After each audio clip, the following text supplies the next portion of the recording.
I'm Justin Apego, and this sink vanity is about to come out. It's in perfectly good working order. It doesn't leak, it runs, everything's good, and I'm taking it out because I don't like it. It doesn't fit in this room. It's too big for this space. This doorway is completely taken up, and so you kind of have to turn sideways to get into the room.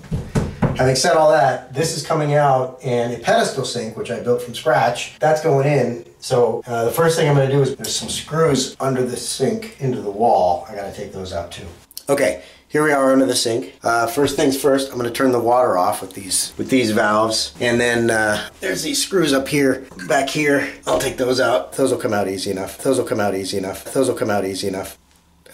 Anyway, yeah, let's turn these off. Checking up above to make sure the water is off, and it is. And well, let's see if we can break these connections by hand. That would be wonderful. All right, that's not going to happen. I'm trying to avoid getting up in there with a basin wrench because I don't like using a basin wrench. It's awkward, and if I can avoid it, I will. There's a lot of space up there, so if I can get up there with a pair of pliers, then that's what I'm going to try. The reason I think I might be able to do this is because there's plenty of space, and I probably only have to loosen these a little bit to make them loose enough to do with my fingers. Yeah, there's going to be water in these, so I have a towel standing by right here. All right, that hose is now free. Not a lot of water in there. And then we'll try and do the same thing on the other side. So now this sink is non-operational. I'm going to undo the drain as well, and there'll be some water in the drain, but I'm not undoing the trap because I'm keeping the trap for the new sink.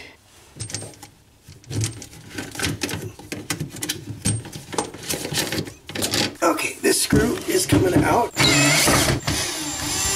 The other screw is right up here behind the basin, so I'm going to have to get a little stubby screwdriver to pull that. Is that a little enough screwdriver for you?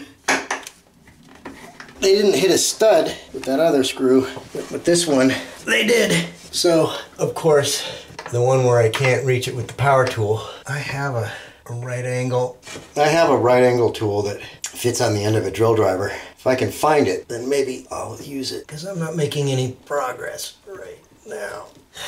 But that means going down to my shop, which is only partially unpacked. Okay, I'm getting back under the sink with this now because I can't find the right angle attachment for my drill driver. By the way, I've never really taken these very seriously. They're often included as a, like if you buy a tool kit or you buy a tool and they're like, hey, free, you get a set of these too. And then you acquire these. Maybe this is something that's useful this time.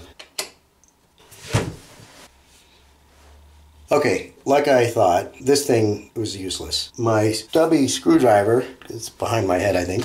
I got the screw started with that. I didn't have great leverage, so I gripped the screwdriver with this, and that worked to get it started. But then, as the screw started to come out of the wall, I ran out of space. Okay, I still can't find my right angle tool, but this is a different right angle tool. This is a Craftsman Mach Series 3/8" ratchet. It swivels here, so it can become a right angle tool, and it has all kinds of sockets, but it also has screwdriver bits. So I'm going to see if I can get in there with this, and that should be enough space for me to get in on that screw. So this nice long handle should give me the leverage that I need.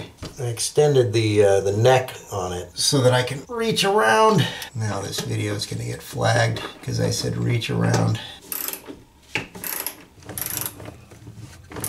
Now I ran out of space again to get that tool into this gap between the screw and the back of the basin. So I just took the head of the tool off, so I still have the Phillips bit, and then I've got something to grab here. Just the bit by itself, I can't turn it. There we go. So now this sink is no longer attached to the wall. All right, well, thank you, Craftsman. This accidentally turned into a commercial for this Craftsman Mach ratchet, but it worked for me. I completely forgot I had this because this lives in my truck. I have a go bag in my truck for tools, you know, that I use on the road. And this is a nice compact tool. This is a nice compact tool with multiple uses, so it lives in the truck for when I'm fixing things not at home, like if I'm at a friend's house or whatever, because that happens. And so I completely forgot I had this, and I stumbled across it while I was looking for that right angle attachment for the drill driver, but then this thing saved the day, so excellent. All right, this under the sink portion of the job is done for now. Okay, so I'm gonna break the seals now, the paint seal and the caulk seal, all around the perimeter of the sink, and hopefully be able to just pull it away from the wall. I'm hoping that they didn't use any kind of adhesive or anything to stick it to the wall. Because I was thinking that it might be able to rock by this point, and it doesn't even a little bit. So that concerns me.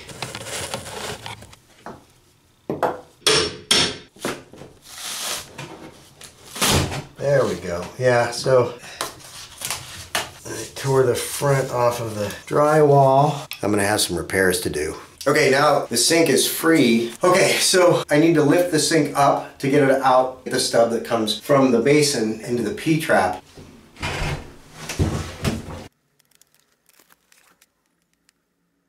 I have all this to repair back here. I don't like the look of this. I wonder if this is, does it look like wallpaper to you? You think they painted over wallpaper? Yeah, they painted over wallpaper in here. That's why this came off the way that it did. All right, so you always discover something when you break into something like this, and today I discovered that this wall is actually painted over wallpaper. I'll have to deal with that when I do my repairs. It's not a straight ahead drywall repair. I have to make sure that my wallpaper doesn't continue to peel off. Because they took a shortcut back in the day when they painted in this room, which was once a closet. It was probably wallpapered as a closet, and then when they turned it into a bathroom, they painted the walls. I'm going to reuse this. This is not going in the trash.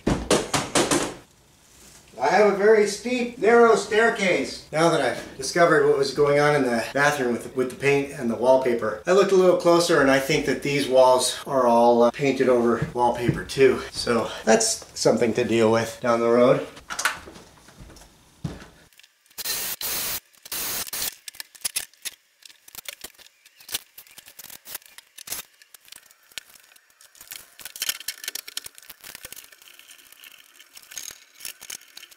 Okay, so this is it. This is done. Obviously, this needs to be dealt with back here. I quickly patch painted it so that it didn't stand out. And obviously, I'm going to be doing other stuff in here as well, with a medicine cabinet and cabinet over the toilet over here. But for now, this is my brand new pedestal sink. The sink I got from the Restore, from the Habitat for Humanity. The steel, I welded up the pedestal from scratch. So if you like what you see, if you like the video, then like the video. Share the video and subscribe to my channel and see more stuff like this, more builds and more progress on my 1915 Craftsman style house. And for now, thank you, and we'll see you next time.